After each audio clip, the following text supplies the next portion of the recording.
Hello friends, आज के इस वीडियो में हम लोग जो है बिहार दरोगा मेंस एग्जाम 2026 के लिए जो है एडुटेरिया की तरफ से जो प्रैक्टिस सेट जारी किया गया है 15 सेट का, उसी को लेकर चलते हुए आज के वीडियो में हम लोग प्रैक्टिस सेट नंबर 2 को देखेंगे। इससे पहले जो है सेट नंबर 1 कराया जा चुका है फुल डिस्कशन के साथ, ठीक है। तो उस वीडियो को जरूर देखिएगा। उस वीडियो का लिंक इसी वीडियो के डिस्क्रिप्शन बॉक्स में है या फिर प्रॉपर एक प्लेलिस्ट बना दिया गया है, वहां से जाकर भी देख सकते हैं। तो आज के वीडियो में हम लोग प्रैक्टिस सेट नंबर 2 को देखेंगे, जो कि पूरा डिस्कशन के साथ हम लोग देखने वाले हैं, ठीक है। तो चलिए वीडियो को पूरा देखिएगा और चैनल पर अगर आप नए हो तो चैनल को सब्सक्राइब करके बेल आइकन को प्रेस कर लीजिएगा। तो पहला प्रश्न है, भारत के महान्यायवादी के बारे में निम्नलिखित में से कौन सा कथन सही नहीं है। तो इसका जो राइट आंसर हो जाएगा ए ऑप्शन हो जाएगा, उसे केवल भारत के उच्चतम न्यायालय में सुनवाई का अधिकार है, यही गलत है। बाकी सभी सही दिए गए हैं। वह उच्चतम न्यायालय का न्यायाधीश नियुक्त होने के लिए अर्हित है होगा। वह भारत सरकार को सभी विधि संबंधित विषयों में सलाह देगा। वह ऐसा पारिश्रमिक प्राप्त करेगा जो राष्ट्रपति अवधारित करे, ठीक है। महान्यायवादी की नियुक्ति कौन करता है? तो महान्यायवादी की नियुक्ति जो है राष्ट्रपति करते हैं, ठीक है। इसको ध्यान में रखिएगा, यहाँ से प्रश्न पूछे जाते हैं। और इसकी नियुक्ति जो है आर्टिकल 76 अनुच्छेद 76 के तहत की जाती है। ये सरकार को कानूनी सलाह देते हैं, ठीक है। और सुप्रीम कोर्ट में सरकार का प्रतिनिधित्व करते हैं। यानी ऑप्शन देखेंगे तो ए ऑप्शन हो जाएगा, यही गलत है, बाकी सभी सही है। चलिए दूसरा प्रश्न देखेंगे। दूसरा सवाल है, निम्नलिखित में से कौन सा कथन भारतीय संविधान के राज्य के नीति निर्देशक सिद्धांतों के संबंध में सही है। तो यहाँ पर राइट आंसर देखेंगे तो हो जाएगा यहाँ पर बी और डी हो जाएगा। इनके नैतिक और राजनीतिक प्रतिबद्धता निहित है और ये सकारात्मक प्रकृति के होते हैं। यानी ऑप्शन देखेंगे तो बी और डी हो जाएगा, यानी ऑप्शन हो जाएगा बी ऑप्शन, ठीक है। चलिए अगला प्रश्न है, भारतीय संविधान में राष्ट्रपति द्वारा संयुक्त अधिवेशन निम्न में से किस विधेयक के संदर्भ में बुलाया जा सकता है। तो इसका जो करेक्ट आंसर देखेंगे तो हो जाएगा यहाँ पर ए ऑप्शन हो जाएगा, 1 और 3 हो जाएगा। यानी साधारण विधेयक और वित्तीय विधेयक के संदर्भ में। बाकी ये दूसरा नहीं होगा और चौथा नहीं होगा, ठीक है। भारतीय संविधान के अनुच्छेद 108 के तहत राष्ट्रपति को दोनों सदनों में गतिरोध होने की स्थिति में संयुक्त अधिवेशन बुलाने का अधिकार है, इसको भी ध्यान में रखिएगा। चलिए अगला प्रश्न है, उच्च न्यायालय के मुख्य क्षेत्राधिकार निम्नलिखित में से कौन सा या से नहीं है। तो इसका राइट आंसर देखेंगे तो 4 नंबर प्रश्न का हो जाएगा डी ऑप्शन हो जाएगा, परामर्शदायी क्षेत्राधिकार। यानी ऑप्शन हो जाएगा डी, परामर्शदायी क्षेत्राधिकार। भारतीय संविधान के अनुच्छेद 143 के तहत परामर्शदायी क्षेत्राधिकार सिर्फ उच्चतम न्यायालय के पास है, उच्च न्यायालय के पास नहीं है, ठीक है। उच्च न्यायालय हाई कोर्ट के पास भी कई तरह के क्षेत्राधिकार होते हैं, जिनमें मुख्य रूप से मूल, अपीलीय, रीट, पर्यवेक्षी जैसे क्षेत्राधिकार शामिल है और उन्हें मौलिक अधिकारों के प्रवर्तन से लेकर निचली अदालतों के मामलों की सुनवाई और नियंत्रण तक विस्तृत शक्तियां देते हैं, जिसके लिए भारतीय संविधान का अनुच्छेद 226 रीट के लिए और अनुच्छेद 214 से लेकर 237 महत्वपूर्ण है, ठीक है। चलिए अगला प्रश्न देखेंगे। भारत के सर्वोच्च न्यायालय में कार्यकारी मुख्य न्यायाधीश की नियुक्ति करता है, कौन करता है। तो आपका राइट आंसर देखेंगे तो 5 नंबर सवाल का हो जाएगा, राष्ट्रपति करते हैं, ठीक है। ऑप्शन हो जाएगा सी। राष्ट्रपति किसी न्यायाधीश को भारत के उच्चतम न्यायालय का कार्यकारी मुख्य न्यायाधीश नियुक्त कर सकता है जब पहला कंडीशन होना चाहिए मुख्य न्यायाधीश के पद रिक्त हो, दूसरा है अस्थायी रूप से मुख्य न्यायाधीश उपस्थित हो और तीसरा है मुख्य न्यायाधीश अपने दायित्वों के निर्वहन में असमर्थ हो। इन 3 स्थितियों में जो है भारत के सर्वोच्च न्यायालय में कार्यकारी मुख्य न्यायाधीश की नियुक्ति राष्ट्रपति कर सकते हैं, ठीक है। यानी ऑप्शन हो जाएगा सी। चलिए 6 नंबर सवाल देखेंगे हम लोग। भारतीय संविधान के किस अनुच्छेद में मुख्यमंत्री के कार्यों को परिभाषित किया गया है। आपका राइट आंसर देखेंगे तो अनुच्छेद 167 में, ठीक है। ऑप्शन हो जाएगा सी ऑप्शन। भारतीय संविधान के अनुच्छेद 167 में राज्यपाल जानकारी देने आदि के संबंध में मुख्यमंत्री के कर्तव्यों को परिभाषित किया गया है, ठीक है। चलिए अगला प्रश्न देखेंगे। 7 नंबर प्रश्न है, एक अस्थायी समिति संसद के निम्नलिखित सदनों में से किस सदन के सदस्यों से मिलकर बनी एक समिति है। तो इसका राइट आंसर देखेंगे तो 7 नंबर सवाल का हो जाएगा, क्या हो जाएगा, तो राइट आंसर हो जाएगा सी ऑप्शन हो जाएगा 1 और 3, यानी राज्यसभा और लोकसभा। ठीक है। भारतीय संसद में प्रकृति के आधार पर मुख्यतः 2 प्रकार की समितियों का उल्लेख है। पहला है अस्थायी समिति और दूसरा है अस्थायी या तदर्थ समिति। संसद की अस्थायी समिति मुख्यतः राज्यसभा और लोकसभा के सम्मिलित सदस्यों से मिलकर बनी होती है। इन समितियों का गठन संसद की कार्यप्रणाली को सुचारू रूप से चलाने और सरकारी विभागों की जांच के लिए हर साल या समय समय पर किया जाता है। अगला प्रश्न है, निम्नलिखित में से कौन सा शब्द भारतीय संविधान की प्रस्तावना में उल्लेखित नहीं है। तो आपका राइट आंसर देखेंगे तो हो जाएगा डी ऑप्शन हो जाएगा संघीय। ठीक है, ऑप्शन हो जाएगा डी। भारतीय संविधान के प्रस्तावना में संघीय शब्द का उल्लेख नहीं है। भारतीय प्रस्तावना में प्रभुत्व संपन्न, ठीक है, प्रभुत्व संपन्न, समाजवादी, धर्मनिरपेक्ष, लोकतांत्रिक, गणराज्य, बंधुत्व आदि शब्दों का प्रयोग किया गया है। प्रस्तावना में 4 मूल तत्व हैं। संविधान के क्षेत्राधिकार का स्रोत पहला है। प्रस्तावना बताती है कि संविधान भारत के लोगों से शक्ति अधिग्रहित करती है। दूसरा है भारत की प्रकृति। यह घोषणा करती है कि भारत एक संप्रभु, समाजवादी, धर्मनिरपेक्ष, लोकतांत्रिक व गणतांत्रिक राज्य व्यवस्था वाला देश है। तीसरा है संविधान के उद्देश्य। इनके अनुसार न्याय, स्वतंत्रता, समता व बंधुत्व संविधान के उद्देश्य हैं। और चौथा है संविधान लागू होने की तिथि। यह 26 नवंबर 1949 की तिथि का उल्लेख करती है। ठीक है, यानी ऑप्शन देखेंगे तो डी ऑप्शन हो जाएगा। ठीक है, चलिए अगला प्रश्न है, किस अनुच्छेद के अंतर्गत भारत में पंचायत चुनाव लड़ने के लिए न्यूनतम आयु 21 वर्ष है। तो आपका राइट आंसर देखेंगे तो हो जाएगा, ऑप्शन हो जाएगा सी 243 का एफ। अनुच्छेद 243 एफ के तहत के अंतर्गत भारत में पंचायत चुनाव लड़ने की न्यूनतम आयु जो है 21 वर्ष रखी गई है। राज्य विधानमंडल पंचायतों के चुनाव से संबंधित सभी मामलों के संबंध में प्रावधान कर सकता है। अगला प्रश्न है, नीचे दिए गए तथ्यों पर ध्यान दीजिए। पहला है, भारत के प्रथम मुख्य निर्वाचन आयुक्त सुकुमार सेन थे और भारत की पहली महिला मुख्य निर्वाचन आयुक्त वी.एस. रमा देवी थी। कौन सा कथन सही है, तो राइट आंसर देखेंगे तो 1 और 2 दोनों कथन सही है, यानी ऑप्शन हो जाएगा सी। ठीक है, भारत के प्रथम मुख्य निर्वाचन आयुक्त सुकुमार सेन थे। उन्होंने अपने कार्यकाल के पहले आम चुनाव 1951-52 को सफलतापूर्वक आयोजन कराया, जो एक नव स्वतंत्र राष्ट्र के लिए एक बड़ी उपलब्धि थी। इनके बारे में जान लेते हैं। तो भारत की पहली महिला मुख्य निर्वाचन आयुक्त वी.एस. रमा देवी थी। ठीक है, ध्यान में रखिएगा, यानी ऑप्शन हो जाएगा 1 और 2 दोनों सही है। अगला प्रश्न है, निम्नलिखित में से कौन सी भौतिक राशि और उसकी मात्रक सही रूप से सुमेलित नहीं है, यानी गलत है। तो फ्रीक्वेंसी यानी आवृत्ति का मात्रक हर्ट्ज होता है, तो ये सही दिया गया है। प्रेशर, दाब का मात्रक पास्कल होता है। मैग्नेटिक फ्लक्स का मात्रक टेस्ला जो कि है नहीं होता है। ठीक है, ऑप्शन हो जाएगा यहाँ पर सी ऑप्शन गलत है। भौतिक राशि चुंबकीय फ्लक्स यानी मैग्नेटिक फ्लक्स जिसको बोलते हैं, इसका मात्रक जो है वेबर होता है, टेस्ला नहीं होता है। ठीक है, तो यही गलत है, ऑप्शन हो जाएगा सी। बाकी ये चुंबकीय क्षेत्र का मात्रक टेस्ला होता है, चुंबकीय क्षेत्र का। ठीक है, ध्यान में रखिएगा। और विद्युत फ्लक्स का मात्रक वोल्ट मीटर होता है, विद्युत फ्लक्स का मात्रक वोल्ट मीटर होता है, या फिर न्यूटन मीटर स्क्वायर प्रति कूलम होता है। ठीक है, और विद्युत क्षेत्र की तीव्रता का मात्रक जो है न्यूटन प्रति कूलम होता है, इसको भी ध्यान में रखेंगे, पूछा जाता है। विद्युत धारिता का मात्रक क्या होता है, तो विद्युत धारिता का मात्रक फैराड होता है। ठीक है, याद रखिएगा। और प्रतिरोध का मात्रक क्या होता है, तो प्रतिरोध का मात्रक ओम होता है। चालकता का मात्रक महो होता है, चालकता का मात्रक महो होता है, या फिर प्रति ओम भी बोलते हैं।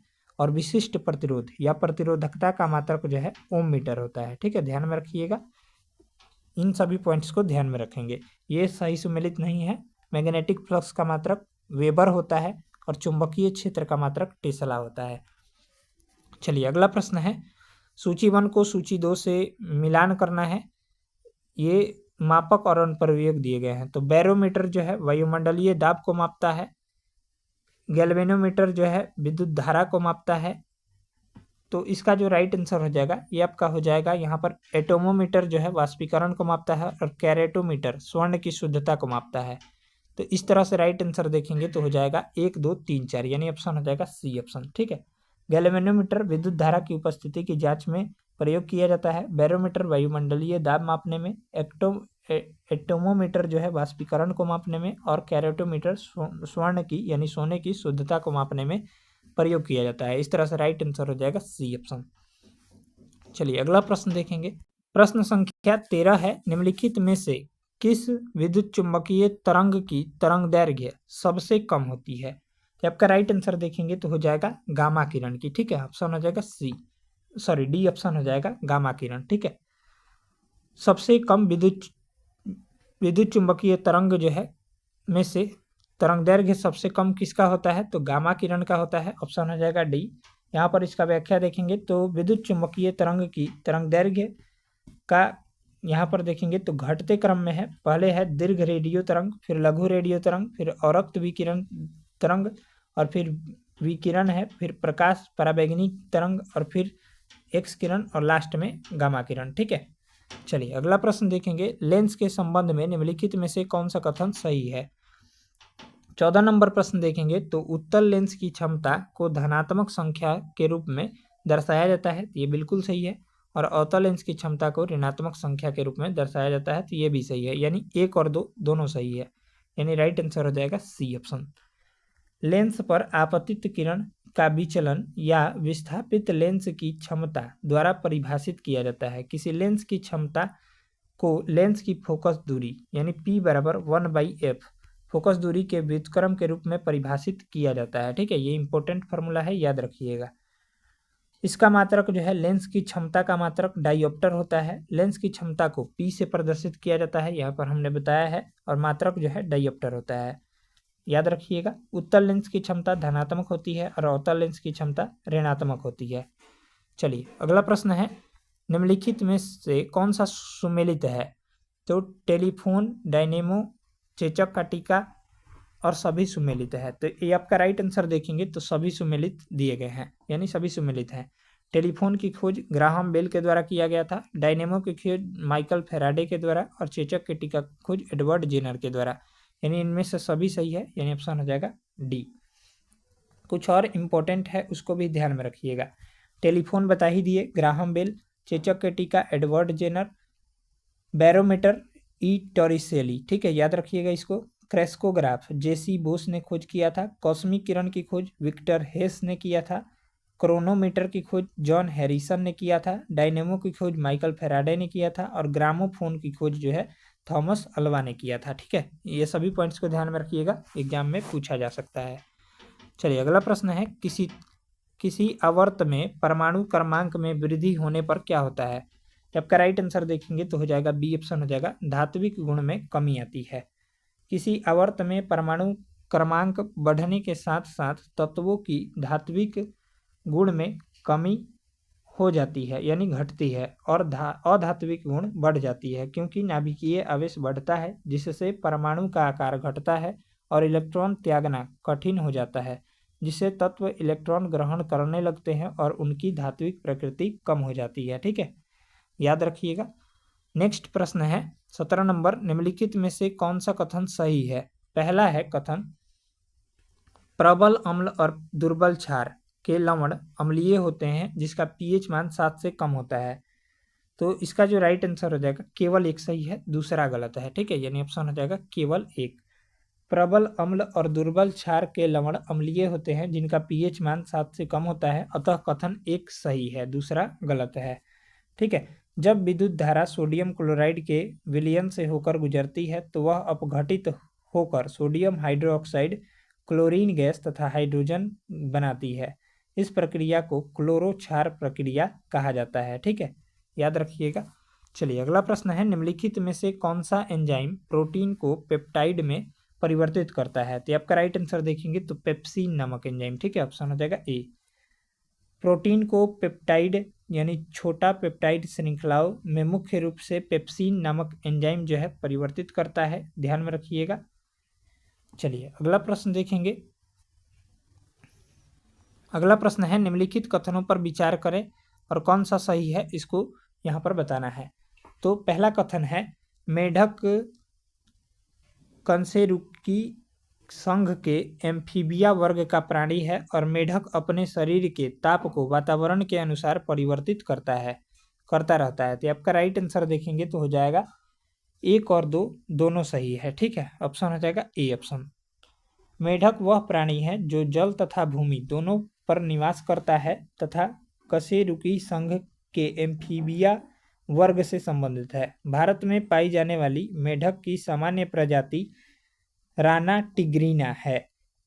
इसके शरीर पर ताप स्थिर नहीं होता है। शरीर का ताप वातावरण के ताप के अनुसार परिवर्तित होता रहता है। ठीक है, चलिए अगला प्रश्न है, निम्नलिखित में से कौन सा कथन गलत है? तो 4 कथन दिए गए हैं। तो पहला कथन देखेंगे तो हो जाएगा फेनोफैथलीन साबुन के घोल में गुलाबी बन जाता है। ये बिल्कुल सही है कथन। गैर मेटोलिक ऑक्साइड प्रकृति में अम्लीय होते हैं, तो ये भी सही है।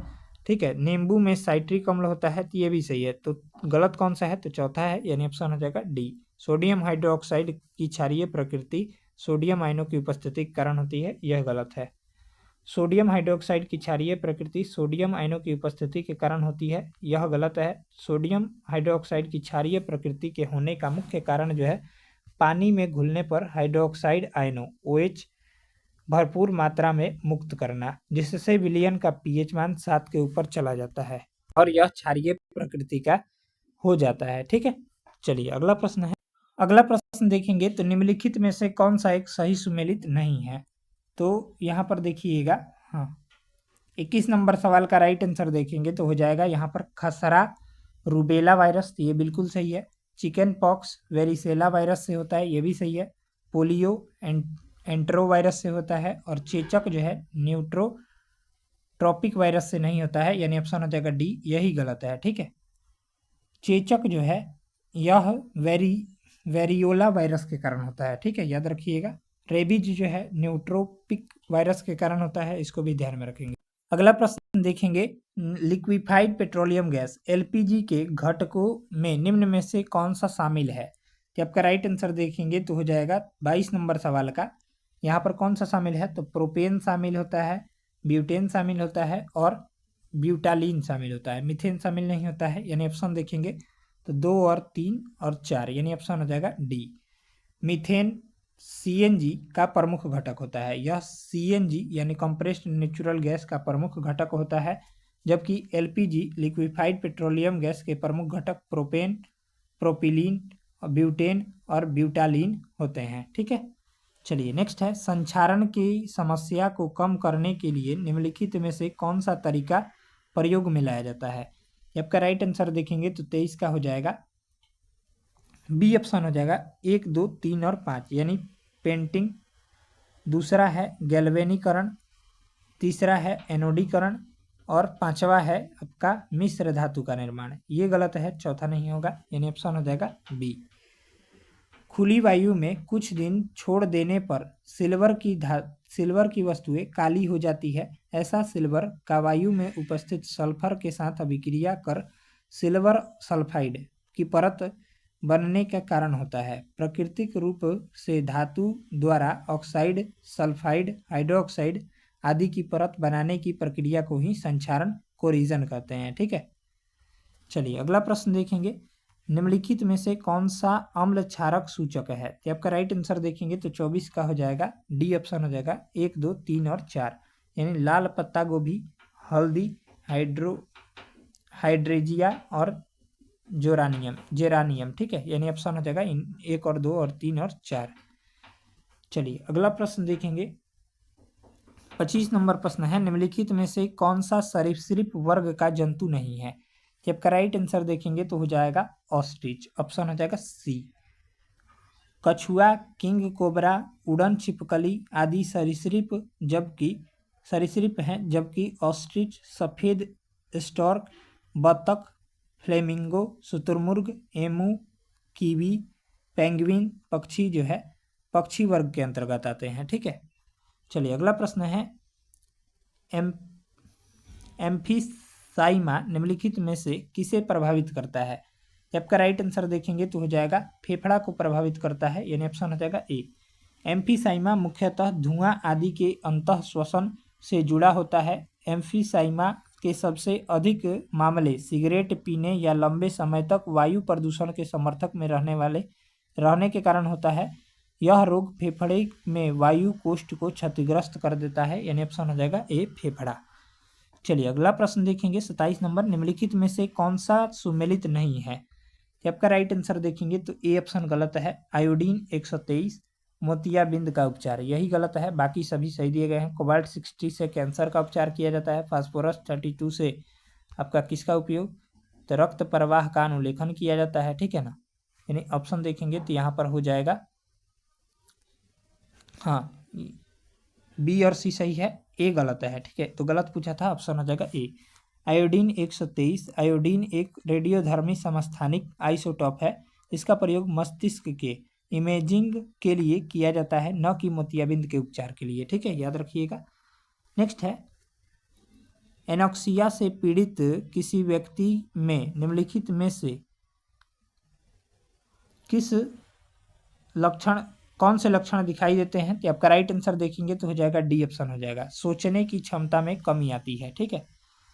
अधिक ऊंचाई वाली जगहों पर ऑक्सीजन का आंशिक दाब सतही स्थानों से कम होता है, अतः इन जगहों पर रहने वाले लोगों एवं आरोहकों के रुधिर और ऊतकों में ऑक्सीजन की सांद्रता निम्न हो जाती है। इसके कारण आरोहक कमजोर हो जाते हैं और स्पष्टतया सोच नहीं पाते हैं। इन लक्षणों को एनोक्सिया कहते हैं। इनमें व्यक्ति को सोचने, निर्णय लेने और याद रखने की क्षमता जो है समाप्त हो जाती है, ठीक है। यानी ऑप्शन देखेंगे तो डी ऑप्शन राइट आंसर है। चलिए अगला प्रश्न है, अगला सवाल देखेंगे 29 नंबर, निम्नलिखित में से कौन से रासायनिक यौगिक तंबाकू के धुएं सिगरेट में पाए जा सकते हैं। आपका राइट आंसर देखेंगे तो हो जाएगा, पहला हो जाएगा निकोटीन, दूसरा हो जाएगा कार्बन मोनोऑक्साइड और साइनाइड, यानी ऑप्शन देखेंगे तो केवल 1, 2 तथा 3, यानी ऑप्शन हो जाएगा डी। चलिए अगला प्रश्न देखेंगे, निकट दृष्टि दोष के संबंध में, मायोपिया जिसको बोलते हैं, के संबंध में निम्न में से कौन सा कथन गलत है, गलत पूछा है।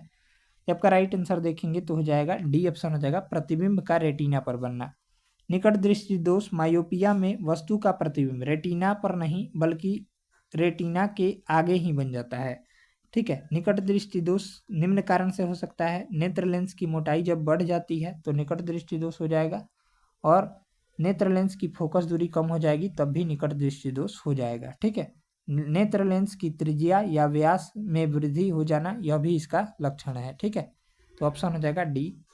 निकट दृष्टि दोष का उपचार के लिए जो है अवतल लेंस का प्रयोग किया जाता है, इसको भी ध्यान में रखिएगा।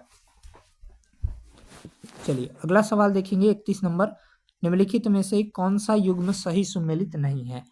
आपका राइट, अशोक के अभिलेख दिए गए हैं और विवरण दिए गए हैं, तो राइट आंसर देखेंगे तो आपका गलत कौन सा है।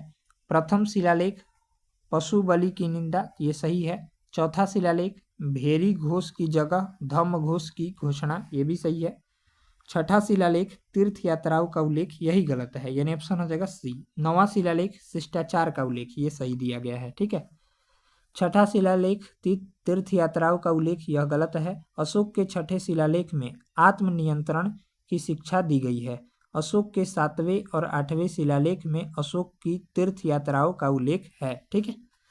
नेक्स्ट है, किस बौद्ध संगीति में अनुशासन को लेकर मतभेद के कारण बौद्ध संघ स्थाविर एवं महासंघिक में विभाजित हुआ था। तो आपका राइट आंसर देखेंगे तो हो जाएगा 32 नंबर सवाल का, ये आपका हो जाएगा द्वितीय बौद्ध संगीति में, ठीक है। द्वितीय बौद्ध संगीति का आयोजन कालाशोक के शासनकाल में के समय में 383 ईसा पूर्व में वैशाली में हुआ था। कहाँ पर हुआ था, तो वैशाली में। इस बौद्ध संगीति में बौद्ध भिक्षुओं में अनुशासन को लेकर मतभेद के कारण स्थाविर और महासंघिक में बौद्ध संघ का विभाजन हो गया। बौद्ध धर्म के संस्थापक कौन थे, तो गौतम बुद्ध को एशिया का ज्योतिपुंज नाम से जाना जाता है। इनके बचपन का नाम, यानी गौतम बुद्ध के बचपन का नाम सिद्धार्थ था। इन्होंने 29 वर्ष की आयु में जो है गृह त्याग किया था। डिस्कशन को ध्यानपूर्वक सुनिएगा। बुद्ध ने अपना प्रथम उपदेश सारनाथ में दिया। बुद्ध ने अपना प्रथम उपदेश सारनाथ में दिया तथा सर्वाधिक उपदेश पूछेगा तो श्रावस्ती में दिए थे, ठीक है। इन्होंने अपने सभी उपदेश जो है पाली भाषा में दिए थे। बौद्ध धर्म में प्रविष्टि होने को उपसंपदा कहा जाता है। प्रथम बौद्ध संगीति का आयोजन 483 ईसा पूर्व में राजगृह में आयोजित किया गया था और शासनकाल जो था अजात शत्रु का था। द्वितीय बौद्ध संगीति बता ही दिए, वैशाली में कालाशोक के शासनकाल में 383 ईसा पूर्व। तृतीय बौद्ध संगीति पाटलिपुत्रा में आयोजित किया गया था अशोक के शासनकाल में 250 ईसा पूर्व में। और चतुर्थ बौद्ध संगीति 98 ईस्वी में कुंडलवन कश्मीर में कनिष्क के शासनकाल में आयोजित किया गया था। तो इन सभी पॉइंट्स को ध्यान में रखिएगा। नेक्स्ट है, निम्नलिखित को सही घटनाक्रम के अनुसार दिए गए कूट के माध्यम से चुनिए। तो आपका हो जाएगा पहले जो है आपका रॉलेट पहले आ जाएगा, कौन सा हो जाएगा, पहले जो है होम रूल लीग की स्थापना हुई थी। तो कब हुई थी, ये 1916 में हुआ था, यानी पहले आ जाएगा 3। फिर आ जाएगा आपका हो जाएगा फिर रॉलेट एक्ट 1919 में आया था, यानी 3-1। तो ऑप्शन हो जाएगा यहाँ पर डी ऑप्शन, ठीक है, 3-1-2-4। और फिर साइमन कमीशन जो कि 1928 में आया था। और फिर हो जाएगा गांधी इरविन समझौता 1931 में हुआ था, ठीक है। इन्हीं पॉइंट्स को ध्यान में रखते हुए दो और पॉइंट्स को ध्यान में रखिएगा। 1942 में जो है क्रिप्स मिशन भारत आया था और कैबिनेट मिशन 1946, इसको भी ध्यान में रखिएगा, ठीक है। चलिए, इस तरह से राइट आंसर हो जाएगा डी। अगला प्रश्न है, प्रसिद्ध तेलुगु महाकाव्य वसुचरित की रचना किसने की है। आपका राइट आंसर देखेंगे तो हो जाएगा भट्ट मूर्ति ने, यानी ऑप्शन हो जाएगा बी ऑप्शन, ठीक है। तेलुगु के 5 महाकाव्य और उसके रचनाकार जो हैं बताते हैं कौन कौन से हैं। अमुक्त माल्यद के लेखक कौन है, तो कृष्णदेव राय हैं, ये परीक्षा में पूछा जाता है। मनुचरितम के लेखक अलसनी पिद्दन है और वसुचरित के लेखक भट्ट मूर्ति हैं, अभी हमने बताया, ठीक है। राघव पांडवियु के लेखक जो है ये आपका पिंगली सूरत हैं और पांडुरंग महात्म्य के लेखक तेनाली रामकृष्ण है, ठीक है, याद रखिएगा। बाकी इसको भी ध्यान में रखिएगा। विजयनगर साम्राज्य की स्थापना जो है 1336 ईस्वी में हरिहर एवं बुक्का के द्वारा किया गया था। हरिहर एवं बुक्का ने विजयनगर की स्थापना विधारणीय संत से आशीर्वाद प्राप्त कर किया था। विजयनगर की राजधानी जो थी वो हम्पी थी, ठीक है, याद रखिएगा, हम्पी कर्नाटक में है, ठीक है। बुक्का प्रथम ने वेद मार्ग प्रतिष्ठापक की उपाधि धारण की थी। इटली की यात्री निकोला कोंटी ने विजयनगर की यात्रा देवराय प्रथम के शासनकाल में किया था। इन सभी प्रश्नों को ध्यान में रखिएगा। अगला प्रश्न देखेंगे, किसने किसके समय टेनेंसी एक्ट को लागू किया था। तो आपका राइट आंसर देखेंगे तो लॉर्ड हेस्टिंग्स के समय, ठीक है। लॉर्ड हेस्टिंग के शासनकाल 1813 से 1823 तक था। इसी के समय आंग्ल नेपाल युद्ध 1814 से 1816 में हुआ था। इसी के समय पिंडारियों का दमन किया गया था। इसने प्रेस पर लगे इसने जो है यानी लॉर्ड हेस्टिंग ने प्रेस पर लगे प्रतिबंध को समाप्त कर प्रेस में मार्गदर्शन हेतु कई नई नियम बनाए, ठीक है। 1822 में टेनेंसी एक्ट 1822 ईस्वी में टेनेंसी एक्ट या काश्तकारी अधिनियम लागू किया गया था, ठीक है। प्रथम आंग्ल बर्मा युद्ध कब हुआ था, तो 1824 से 1826 में हुआ था। कार्नवालिस को भारत में नागरिक सेवा का जनक माना जाता है, इसको भी ध्यान में रखिएगा। और लॉर्ड वेलेजली ने भारत में सहायक संधि की शुरुआत की थी। वेलेजली ने स्वयं को बंगाल का शेर नाम से संबोधित किया था। 1824 का सैन्य विद्रोह लॉर्ड एमहर्स्ट के समय हुआ था, ठीक है। इन सभी पॉइंट्स को ध्यान में रखिएगा। चलिए, अगला प्रश्न है। अगला सवाल देखेंगे 36 नंबर। भारतीय परिषद अधिनियम 1909 के संदर्भ में निम्नलिखित कथनों पर विचार कीजिए और कौन सा कथन सही है बताना है। तो इसमें व्यवस्थापिका सभा के सदस्यों को आर्थिक प्रस्तावों पर बहस करने और उनके विषयों में संशोधन प्रस्ताव रखने कुछ विषयों पर मतदान करने आदि का अधिकार दिया गया। ये बिल्कुल सही है। और दूसरा है, गवर्नर जनरल की कार्यकारिणी में एक भारतीय सदस्य को नियुक्त करने की व्यवस्था की गई। तो ये भी सही है, यानी 1 और 2 सही है। कथन जो है बिल्कुल गलत दिया गया है, यानी ऑप्शन हो जाएगा केवल 1 और 2। चलिए, 37 नंबर प्रश्न देखेंगे। निम्नलिखित में से कौन सा सही सुमेलित नहीं है। संस्था और संस्थापक दिए गए हैं, तो आइए देखते हैं इसको। तो पहला है सेवा सदन हृदयनाथ कुंजरू, यही गलत दिया गया है, ऑप्शन हो जाएगा ए ऑप्शन राइट हो जाएगा। वेद समाज की स्थापना श्री धरलू नायडू ने किया था। धर्म सभा की स्थापना राधाकांत देव ने और देव समाज की स्थापना शिव नारायण अग्निहोत्री ने किया था। सेवा सदन की स्थापना 1885 ईस्वी में बहराम जी मलाबारी ने किया था। ठीक है, याद रखिएगा। चलिए अगला प्रश्न देखेंगे। गांधी जी द्वारा चंपारण सत्याग्रह के बाद बागान मालिक किसानों में की गई अवैध वसूली का कितना प्रतिशत वापस करने पर राजी हुए थे? आपका राइट आंसर देखेंगे तो 38 का हो जाएगा, बी ऑप्शन 25%। ठीक है। सरकार द्वारा गठित आयोग के सुझाव पर तीनकठिया पद्धति को समाप्त किया गया था तथा बागान मालिक अवैध वसूली का 25% वापस करने पर राजी हुए थे। 1917 में महात्मा गांधी के नेतृत्व में चंपारण सत्याग्रह के बाद चंपारण कृषि अधिनियम के तहत इस प्रथा को समाप्त कर दिया गया था। यह भारत में गांधी जी का पहला सत्याग्रह प्रयोग था जिसने भारतीय स्वतंत्रता संग्राम में उपयोग का मार्ग प्रशस्त किया। चलिए अगला प्रश्न है, मिथिला में कणाट वंश की स्थापना किसने की थी? तो आपका राइट आंसर देखेंगे तो न्यायदेव ने किया था, ऑप्शन हो जाएगा बी। मिथिला में न्यायदेव ने कणाट वंश की स्थापना किया था। न्यायदेव ने 1097 से 1147 ईस्वी तक शासन किया तथा कणाट कुलभूषण की उपाधि धारण की। कणाट वंश की राजधानी जो थी सिमरावगढ़ थी। कहाँ थी? तो सिमरावगढ़ थी। ठीक है, ध्यान में रखिएगा, ये भी पूछा जा सकता है। सिमरावगढ़ थी। बख्तियार खिलजी के आक्रमण के समय इस वंश के शासक नरसिंह देव ने उसे नजराना देकर संतुष्ट किया था। इस वंश का अंतिम शासक यानी कणाट वंश का अंतिम शासक कौन था? तो हरिसिंह देव था।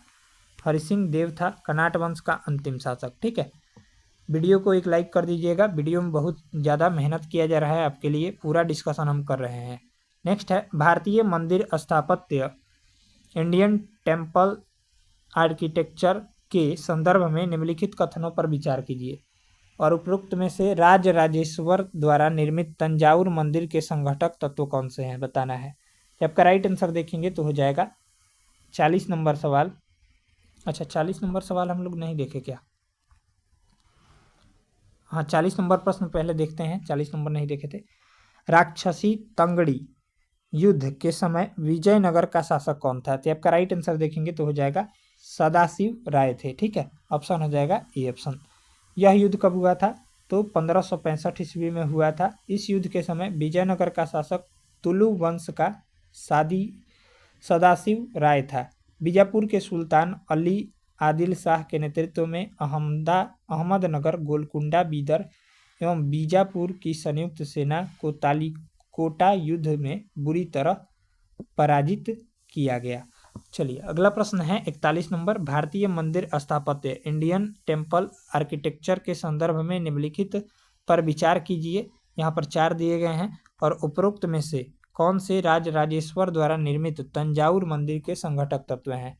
आपका राइट आंसर देखेंगे तो हो जाएगा आमलक, ये नहीं है। दूसरा है कुंभ पंजर है, बाकी तीसरा है उपपीठ है और विमान है, यानी ऑप्शन देखेंगे तो हो जाएगा सी ऑप्शन हो जाएगा 2, 3 और 4। भारतीय मंदिर स्थापत्य के संदर्भ में वर्तुलाकार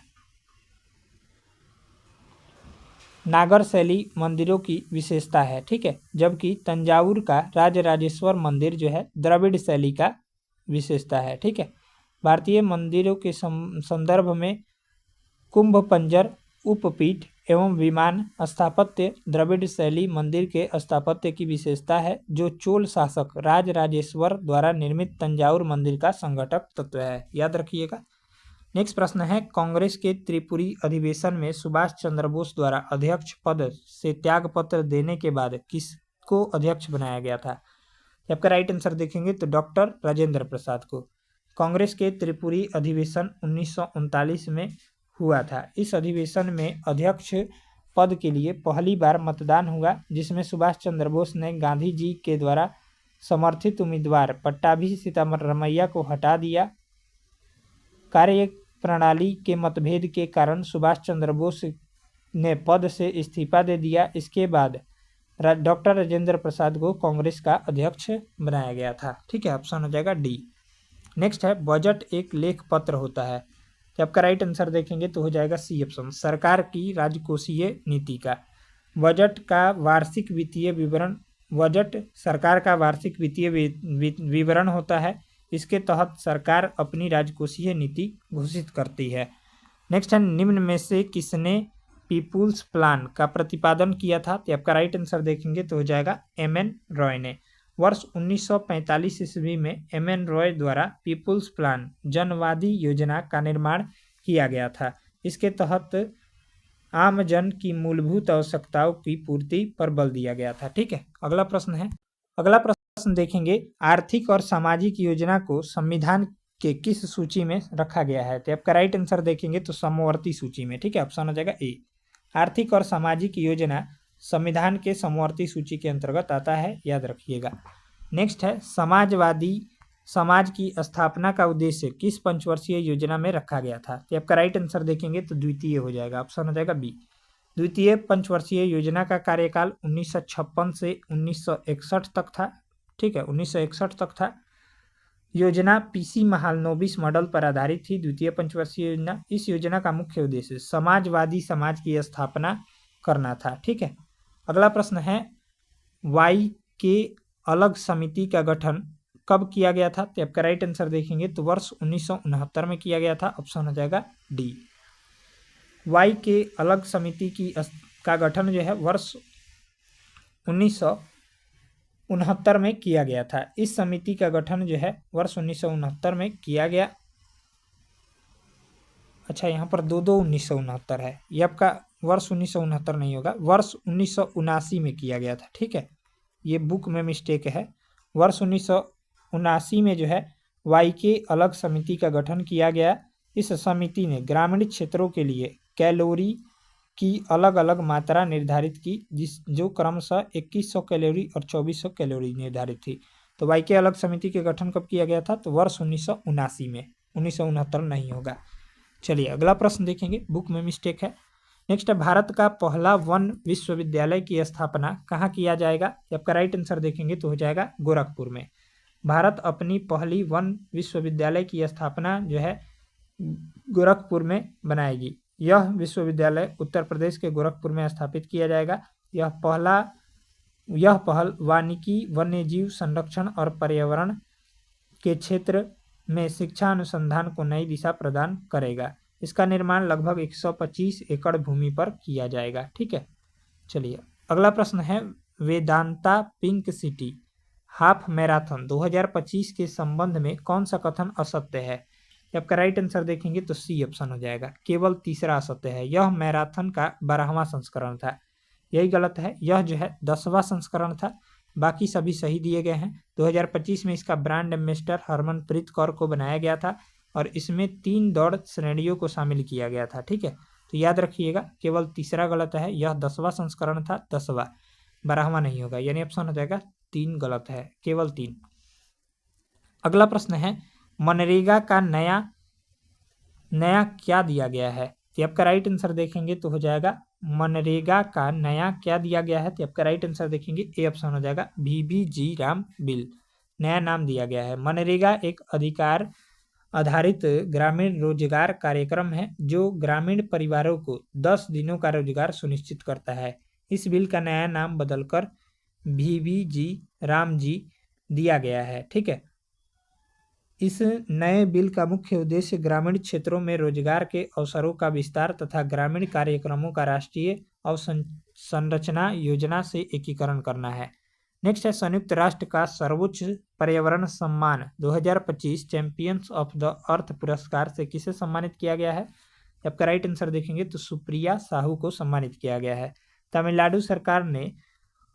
तमिलनाडु सरकार में अतिरिक्त मुख्य सचिव सुप्रिया साहू को संयुक्त राष्ट्र पर्यावरण सम्मान चैंपियंस ऑफ द अर्थ पुरस्कार 2025 से सम्मानित किया गया है। अगला प्रश्न है, हाल ही में भारत का पहला वाटर पॉजिटिव एयरपोर्ट कौन बन गया है? तो आपका राइट आंसर देखेंगे तो दिल्ली एयरपोर्ट बना है।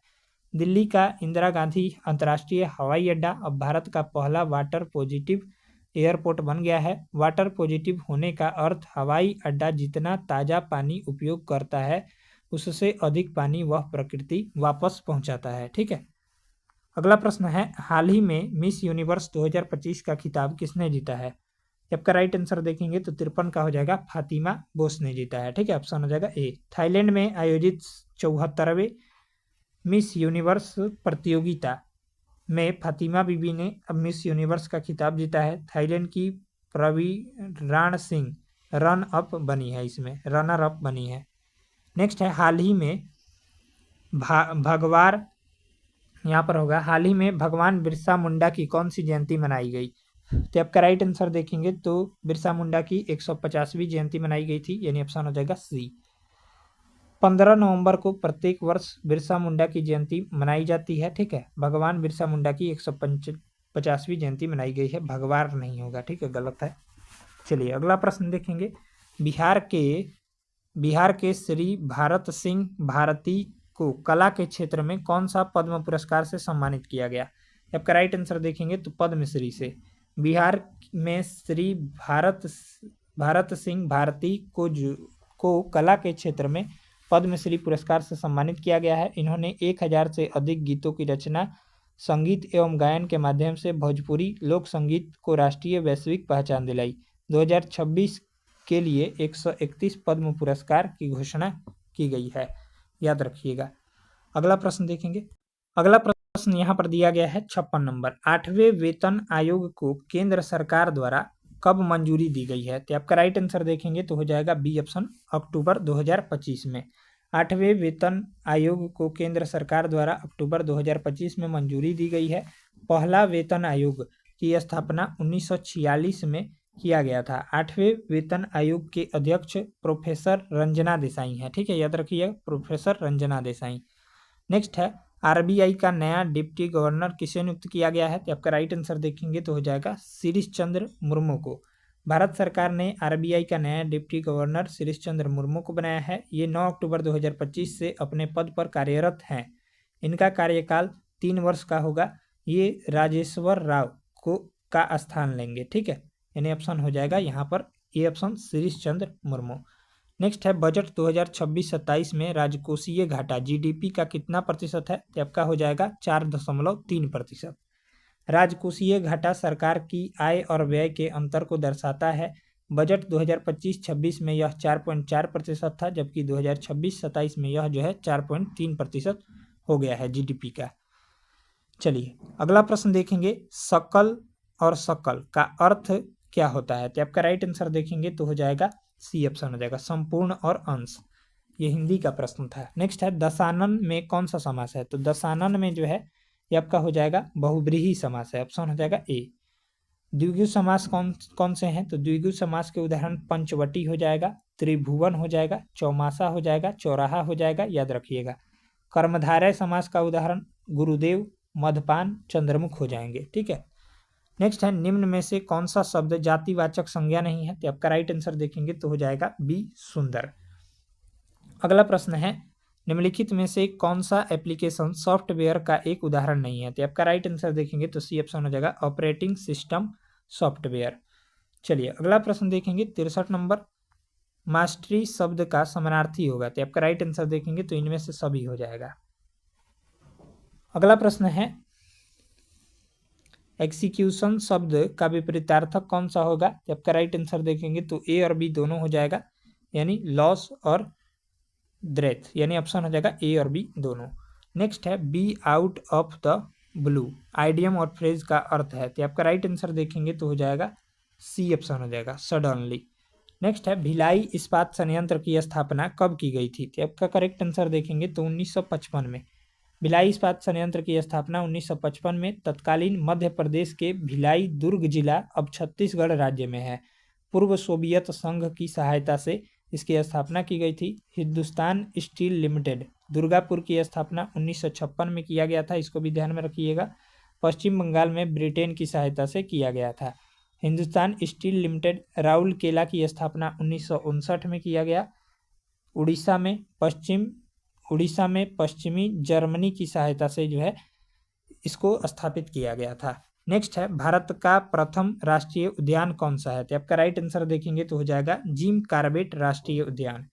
भारत में वर्ष 1936 में उत्तराखंड में पहला राष्ट्रीय उद्यान की स्थापना की गई थी, जिसका नाम हेली नाम नेशनल पार्क था। इसे वर्तमान में जिम कॉर्बेट राष्ट्रीय उद्यान के नाम से जाना जाता है। जिम कॉर्बेट का पूरा नाम जेम्स एडवर्ड कॉर्बेट था। बाघ परियोजना पहल के तहत आने वाला यह पहला पार्क था। यहाँ पर बाघ, हाथी, भालू आदि वन जो है आपके जन आदि पाए जाते हैं। ठीक है, अगला प्रश्न देखेंगे 68 नंबर प्रश्न दिया गया है। एक सेकंड, हाँ 68 नंबर प्रश्न है। चलिए देखते हैं।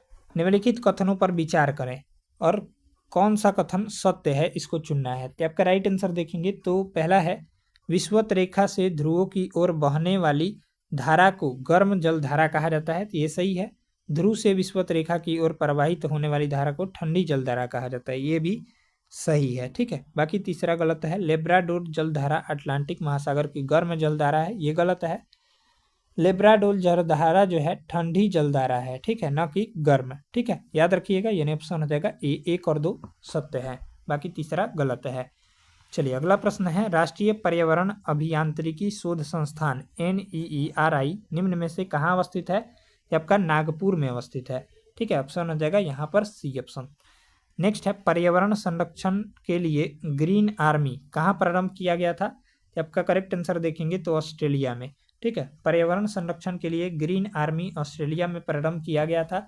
यह United national framework convention UNFCCC के द्वारा अपनाया गया था। ठीक है, अगला प्रश्न है समुद्री वातावरण में मुख्य प्राथमिक उत्पाद होते हैं। आपका करेक्ट आंसर देखेंगे तो हो जाएगा फाइटो प्लैंक्टन्स। ठीक है, यानी ऑप्शन हो जाएगा यहाँ पर डी ऑप्शन करेक्ट आंसर हो जाएगा। समुद्री खाद्य श्रृंखला में फाइटो प्लैंक्टन्स मुख्य प्राथमिक या प्रारंभिक बोले उत्पाद होते हैं। वे सूर्य के प्रकाश, सनलाइट और पोषक तत्वों न्यूट्रिएंट्स का उपयोग करके प्रकाश संश्लेषण द्वारा ऊर्जा प्राप्त करते हैं। पृथ्वी के वायुमंडल में उपस्थित ऑक्सीजन की अधिकतर मात्रा के लिए फाइटोप्लैंक्टन्स ही उत्तरदायी है। चलिए अगला प्रश्न है मॉन्ट्रियल प्रोटोकॉल निम्न में से किससे संबंधित है? तो मॉन्ट्रियल प्रोटोकॉल जो है ये आपका ओजोन परत के क्षय को रोकने से संबंधित है। ये प्रश्न इंपॉर्टेंट है, ये बन जाता है एग्जाम में, यानी ऑप्शन हो जाएगा ए। मॉन्ट्रियल प्रोटोकॉल पृथ्वी की ओजोन परत संरक्षण से संबंधित है। यह प्रोटोकॉल 1 जनवरी 1989 ईस्वी को शुरू की गई थी या प्रभावी थी। ठीक है, इसकी पहली बैठक मई 1989 में हेलेंसिकी में हुई। तब से इसमें 8 संशोधन हुए हैं। 1990 लंदन, 1991 ये सभी हुए हैं। ठीक है, चलिए अगला प्रश्न देखेंगे हम लोग। ट्रांस हिमालय की भौतिक संरचनाओं को पूर्व से पश्चिम दिशा के क्रम में सजाएं। तो आपका करेक्ट आंसर देखेंगे तो पहले हो जाएगा जास्कर, फिर हो जाएगा पीर पंजाल, फिर हो जाएगा गिलगित और फिर उलर झील। यानी ऑप्शन देखेंगे तो यहाँ पर हो जाएगा सी ऑप्शन हो जाएगा 3, 1, 2, 4। ट्रांस हिमालय की भौतिक संरचनाओं को पूर्व से पश्चिम दिशा में क्रम कौन सा हो जाएगा? तो पहले हो जाएगा कुनलून श्रेणी, फिर जास्कर श्रेणी, फिर लद्दाख श्रेणी, फिर काराकोरम श्रेणी, फिर पंजाल श्रेणी और गिलगित और फिर उलर झील। ठीक है, मध्य और Shivalik Himalaya main boundary fault के द्वारा अलग होते हैं। याद रखिएगा, बृहद हिमालय एवं पीर पंजाल के बीच डल झील और कश्मीर की घाटी स्थित है। बुर्जिल्ला दर्रा गिलगित को श्रीनगर से जोड़ती है। बनिहाल दर्रा में इस दर्रे पर में जवाहर स्थित है। कुमायूं हिमालय फूलों की घाटी उत्तराखंड में स्थित है।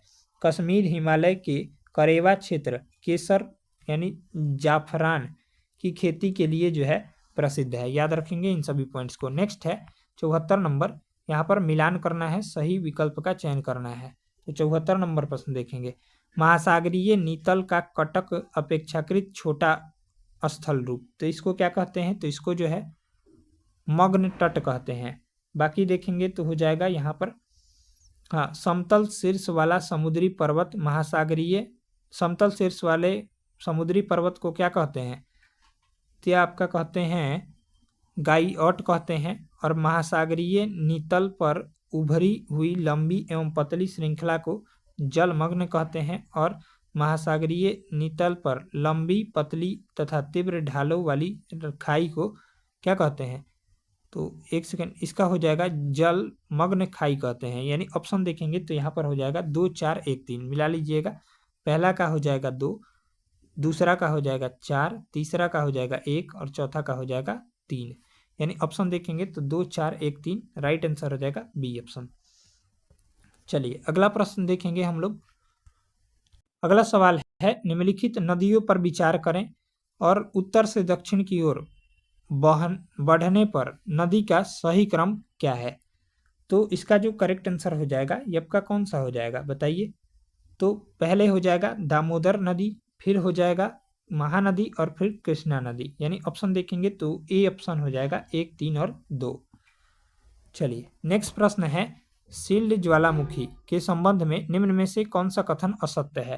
तो इसका राइट आंसर देखेंगे तो हो जाएगा 76 का सी ऑप्शन गलत है। यह ज्वालामुखी अधिक विस्फोटक होते हैं, यही गलत है, बाकी सही है।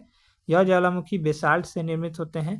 हवाई द्वीप के ज्वालामुखी इसके सबसे अच्छे उदाहरण हैं और इस ज्वालामुखी के निकास पर सिंडर शंकु का निर्माण होता है। अगला प्रश्न है 77 नंबर, निम्नलिखित नदियों पर विचार करें और उपरोक्त में से कौन सी नदी अरुणाचल प्रदेश से होकर बहती है? तो इनमें से कौन कौन सा हो जाएगा? तो लोहित नदी और सुबनसिरी नदी। लोहित और सुबनसिरी अरुणाचल प्रदेश से होकर बहती है, जो ब्रह्मपुत्र की सहायक नदी है। बराक नदी मणिपुर, नागालैंड, मिजोरम व असम राज्यों और बांग्लादेश में बहने वाली 900 किलोमीटर लंबी एक नदी है। यानी ऑप्शन देखेंगे तो बी ऑप्शन हो जाएगा केवल 2 और 3। नेक्स्ट प्रश्न है, प्रति चक्रवात के संबंध में कौन सा कथन असत्य है? तो प्रति चक्रवात के संबंध में जो है ये आपका कौन सा कथन असत्य है यह पूछा जा रहा है। तो इसका राइट आंसर हो जाएगा 2 और 3 असत्य है। यानी प्रति चक्रवात के केंद्र में उच्च दाब होने के कारण हवा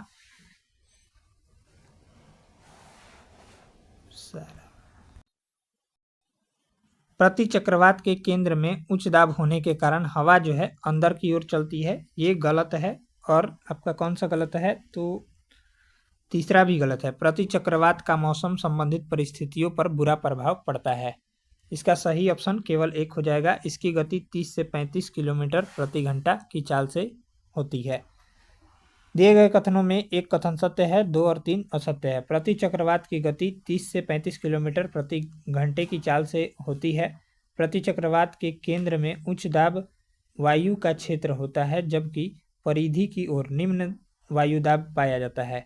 प्रति चक्रवात का मौसम संबंधित परिस्थितियों पर बुरा प्रभाव नहीं पड़ता है। प्रति चक्रवात के केंद्र में उच्च दाब होने के कारण हवा जो है अंदर की ओर न चल के बल्कि बाहर की ओर चलता है। चलिए अगला प्रश्न है, निम्नलिखित में से कौन सा क्षेत्र उष्णकटिबंधीय सदाबहार वन से ढका हुआ है? जब का राइट आंसर देखेंगे तो पश्चिमी घाट हो जाएगा। पश्चिमी घाट क्षेत्र उष्णकटिबंध सदाबहार वन से ढका हुआ है। उष्णकटिबंध सदाबहार वन के पेड़ों की पत्तियां चौड़ी होती है। भारत के पश्चिमी तट पर स्थित पर्वत श्रृंखला को पश्चिमी घाट या सह्याद्री कहते हैं। दक्कनी पठार के पश्चिमी किनारे के साथ साथ यह पर्वतीय श्रृंखला उत्तर से दक्षिण की तरफ 1600 किलोमीटर लंबी है। विश्व में जैविकीय विविधता के लिए यह बहुत महत्वपूर्ण है और इस दृष्टि से विश्व में इसका 8वां स्थान है। यह गुजरात और महाराष्ट्र की सीमा से शुरू होती है और महाराष्ट्र, गोवा, कर्नाटक, तमिलनाडु तथा केरल से होते हुए कन्याकुमारी में समाप्त हो जाती है। वर्ष 2012 में यूनेस्को ने पश्चिमी घाट के क्षेत्र के 39 स्थानों को विश्व धरोहर स्थल जो है घोषित किया। नेक्स्ट सवाल देखेंगे, निम्नलिखित कथनों पर विचार कीजिए और कौन सा कथन सही है। तो इनमें से कथन कौन सा सही है? तो दामोदर नदी घाटी परियोजना भारत की प्रथम बहुउद्देश्य परियोजना है, ये सही दिया गया है। और दामोदर नदी घाटी परियोजना से झारखंड तथा पश्चिम बंगाल लाभान्वित होते हैं, ये भी सही है। तीसरा गलत है, दामोदर नदी को झारखंड का शोक कहा जाता है, ये गलत है। दिए गए कथनों में 1 और 2 सत्य है, यानी ऑप्शन हो जाएगा डी ऑप्शन। वर्ष 1948 में दामोदर घाटी निगम की स्थापना की गई थी। दामोदर घाटी परियोजना का मुख्य उद्देश्य क्षेत्र में बाढ़ नियंत्रण करना। दामोदर नदी को बंगाल का शोक कहा जाता है, झारखंड का शोक नहीं कहा जाता है। दामोदर घाटी परियोजना में जल, गैस तथा कोयला से विद्युत उत्पादन किया जाता है। भारत की ऐसी पहली परियोजना है ये। ठीक है, अगला प्रश्न है, ट्रांस हिमालय की भौतिक संरचनाओं को पूर्व से पश्चिम के क्रम में सजाए। तो पहले हो जाएगा आपका कौन सा हो जाएगा? तो बताइए। पहले हो जाएगा जास्कर, फिर हो जाएगा पीर पंजाल, फिर हो जाएगा गिलगित और फिर हो जाएगा वुलर झील। यानी ऑप्शन देखेंगे तो हो जाएगा सी ऑप्शन हो जाएगा 3, 1, 2, 4। चलिए अगला प्रश्न है। अगला सवाल दिया गया है, प्रथम पृथ्वी शिखर सम्मेलन का आयोजन कहाँ किया गया था? तो प्रथम पृथ्वी शिखर सम्मेलन का आयोजन जो है रियो डी जेनेरियो में किया गया था, यानी ऑप्शन देखेंगे तो बी ऑप्शन हो जाएगा। इसकी स्थापना जो है रियो डी जेनेरियो में 3 जून से 14 जून 1992 तक शीत युद्ध के बाद विकास के मुद्दों पर अंतर्राष्ट्रीय स्तर पर एक साथ सहयोग करने के लिए सदस्य राज्यों की प्रतिक्रिया के रूप में प्रथम पृथ्वी सम्मेलन बनाया गया था। ठीक है, याद रखिएगा। चलिए अगला प्रश्न देखेंगे हम लोग, प्लाज्मा अनुसंधान संस्थान कहाँ स्थित है? प्लाज्मा अनुसंधान संस्थान जो है ये आपका गांधीनगर में है। प्लाज्मा अनुसंधान संस्थान गांधीनगर में स्थित है। राष्ट्रीय भूभौतिक अनुसंधान संस्थान हैदराबाद में है और जीवाणु प्रौद्योगिकी संस्थान चंडीगढ़ में है। नेक्स्ट है, मुखौटा नृत्य निम्नलिखित में से किस राज्य का लोक नृत्य है? तो आपका राइट आंसर देखेंगे तो अरुणाचल प्रदेश हो जाएगा। मुखौटा नृत्य अरुणाचल प्रदेश से संबंधित लोक नृत्य है। छेपली, महाथू, डंडा नाच हिमाचल प्रदेश आदि से संबंधित लोक नृत्य है, याद रखिएगा। नेक्स्ट है, अंतर्राष्ट्रीय साक्षरता दिवस कब मनाया जाता है? ये आपका 8 सितंबर को मनाया जाता है। अंतर्राष्ट्रीय साक्षरता दिवस 8 सितंबर को मनाया जाता है। अंतर्राष्ट्रीय वृद्धजन दिवस जो है 1 अक्टूबर को मनाया जाता है। विश्व युवा दिवस 12 अगस्त को मनाया जाता है। ठीक है, और अंतर्राष्ट्रीय साक्षरता दिवस साक्षरता की परिवर्तनकारी शक्ति और शिक्षा को एक मौलिक मानव अधिकार के रूप में सुनिश्चित करने की वैश्विक प्रतिबद्धता की याद दिलाता है। वर्ष 2025 में यह दिवस जो है promoting literacy in the digital area यानी डिजिटल युग में साक्षरता को बढ़ावा देना थीम के तहत मनाया गया। यूनेस्को इसकी घोषणा जो है यूनेस्को ने 1966 ईस्वी में किया था। पहली बार कब मनाया गया था? तो 1967 ईस्वी में अंतर्राष्ट्रीय साक्षरता दिवस मनाया गया था 8 सितंबर को। ठीक है, अगला प्रश्न जो है मैथ का है, तो इसका हम आंसर आपको टेलीग्राम पर देंगे पीडीएफ में। सी ऑप्शन हो जाएगा। बाकी 87 नंबर सवाल का हो जाएगा यहाँ पर बी ऑप्शन। चलिए मैथ का सॉल्यूशन आपको टेलीग्राम पर मिल जाएगा, टेलीग्राम ज्वाइन कर लीजिए, लिंक जो है डिस्क्रिप्शन बॉक्स में है। 88 नंबर प्रश्न जो है ये भी मैथ का ही है, तो इसका राइट आंसर हो जाएगा डी। 89 नंबर प्रश्न देखेंगे तो आपका हो जाएगा मैथ का प्रश्न है, तो सी ऑप्शन हो जाएगा। और 90 नंबर सवाल भी मैथ का ही है, तो इसका राइट आंसर हो जाएगा ए ऑप्शन। ठीक है, चलिए अगला प्रश्न देखेंगे। 91 नंबर प्रश्न है, ये भी मैथ का ही सवाल है, तो इसका राइट आंसर हो जाएगा बी ऑप्शन हो जाएगा। सभी का सॉल्यूशन टेलीग्राम पर अपलोड कर दिया जाएगा। 800 ग्राम इसका राइट आंसर हो जाएगा। चलिए 93 नंबर प्रश्न देखते हैं। 93 नंबर सवाल है, ये भी मैथ का ही है, तो इसका राइट आंसर देखेंगे तो हो जाएगा बी ऑप्शन। 94 नंबर सवाल देखेंगे अब हम लोग, तो 94 नंबर सवाल मैथ का ही है, तो इसका जो करेक्ट आंसर देखेंगे तो हो जाएगा क्या हो जाएगा? तो 48 रन हो जाएगा। इसका सॉल्यूशन आपको टेलीग्राम पर दे देंगे। बाकी 95 नंबर सवाल का राइट आंसर हो जाएगा इनमें से कोई नहीं। 96 नंबर सवाल जो है मैथ का रीजनिंग का है, तो इसका जो करेक्ट आंसर देखेंगे इसका भी सॉल्यूशन आपको टेलीग्राम पर दिया जाएगा, ए ऑप्शन हो जाएगा। 97 नंबर प्रश्न का हो जाएगा यहाँ पर बी ऑप्शन हो जाएगा। ठीक है, और 98 नंबर सवाल देखेंगे ये भी रीजनिंग का ही है, तो इसका राइट आंसर हो जाएगा सी। और 99 नंबर प्रश्न देखेंगे तो आपका हो जाएगा इसका राइट आंसर हो जाएगा सी ऑप्शन। और 100 नंबर सवाल का हो जाएगा यहाँ पर, इसका सब का सोल्यूशन मैथ और रीजनिंग का टेलीग्राम पर मिल जाएगा, बी ऑप्शन हो जाएगा। ठीक है, तो चलिए मिलते हैं अगले वीडियो में। 100 क्वेश्चनों को हम लोग किए हैं। वीडियो अगर अच्छा लगा हो तो वीडियो को लाइक कीजिएगा, और चैनल पर अगर आप नए हो तो चैनल को सब्सक्राइब करके बेल आइकन को प्रेस कर लीजिएगा। बाकी मिलेंगे अगले वीडियो में, तब तक के लिए जय हिंद जय भारत।